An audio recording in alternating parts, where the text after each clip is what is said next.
मुंबईमध्ये मनसे अध्यक्ष राज ठाकरेंच्या मनसेचा मेळावा झालाय आणि यावेळेस राज ठाकरेंनी 6 खासदारांच्या फोडाफोडीवरून एक वेगळाच दावा केलाय.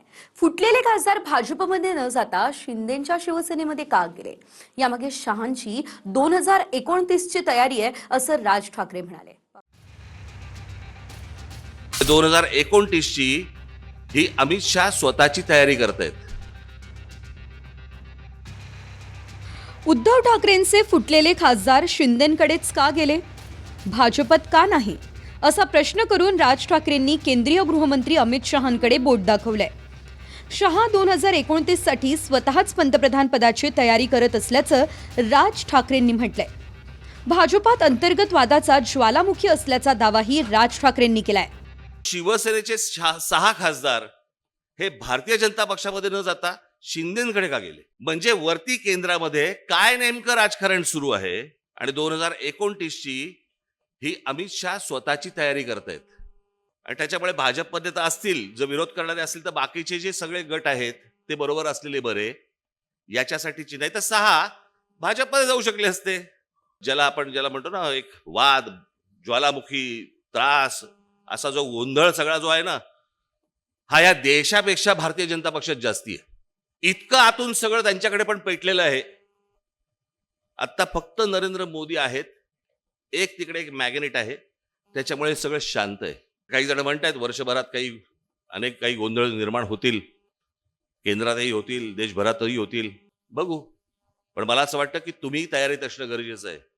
ज्या वेळेला वेळ येईल त्यावेळेला तुम्ही घट्ट जमिनीत पाय रोवून उभे असलेले मला दिसलेले पाहिजेत.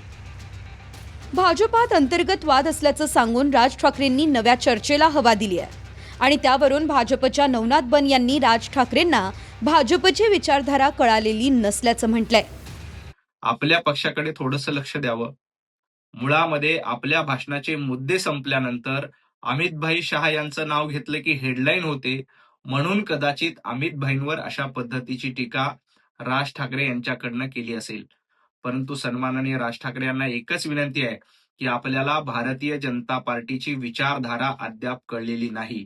ज्या दिवशी भारतीय जनता पार्टीची कार्यपद्धती, विचारधारा तुम्हाला कळेल, त्या दिवशी राजकारणामध्ये तुमचा आणि तुमच्या पक्षाचा उदय होईल. तोपर्यंत भारतीय जनता पार्टीच्या अंतर्गत राजकारणावर टीका टिप्पणी करू नका. फोडाफोडीवरून राज ठाकरेंनी पुन्हा एकदा भाजपवर निशाणा साधला. 50 आणि 100 कोटीत आमदार खासदार विकले जात आहेत, आता जनतेनेच जाब विचारावा असं राज ठाकरे म्हणाले. तुमच्या मताला किंमत काय? 0. कोण तुम्ही, कोण नाही. रांगेत उभं राहा, मेंढरासारखे मतदान करा, मोकळे व्हा. आमची सत्ता कशी टिकेल, वाटेल तेवढे पैसे आम्ही द्यायला तयार आहोत. माणसं विकली जात आहेत. मला असं वाटतं राजकीय पक्षाच्या कार्यकर्त्यांनी या गोष्टींचा विचार करायला नाही पाहिजे, जनतेने करायला पाहिजे, लोकांनी करायला पाहिजे. की ज्यांना निवडून आणण्यासाठी तुम्ही 4-4, 5-5 तास, 2-2 तास तिथे उन्हामध्ये त्या रांगेत उभे राहिलात, तो माणूस 50-100 कोटीसाठी म्हणून विकले जातात. त्यांना पुन्हा तुम्ही परत उभे करणार का? आताही जर समजा ते परत आले तर तुमची प्रतिक्रिया काय असणार त्याच्यावरती?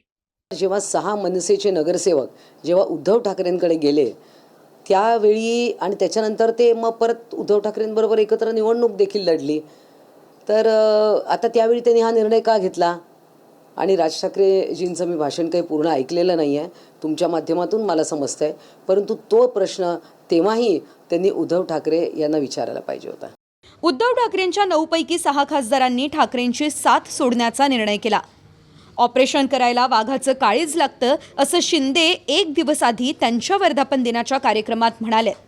म्हणजे शिंदेंनी ऑपरेशन टायगरची जबाबदारी स्वीकारली आहे.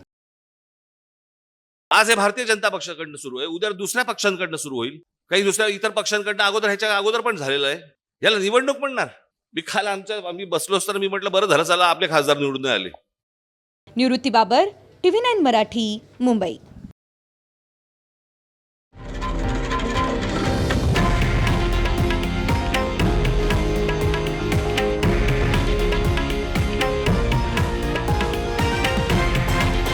हे आहे देशातील नंबर 1 न्यूज नेटवर्क आणि आपण पाहत आहात TV9 मराठी, एकमेव.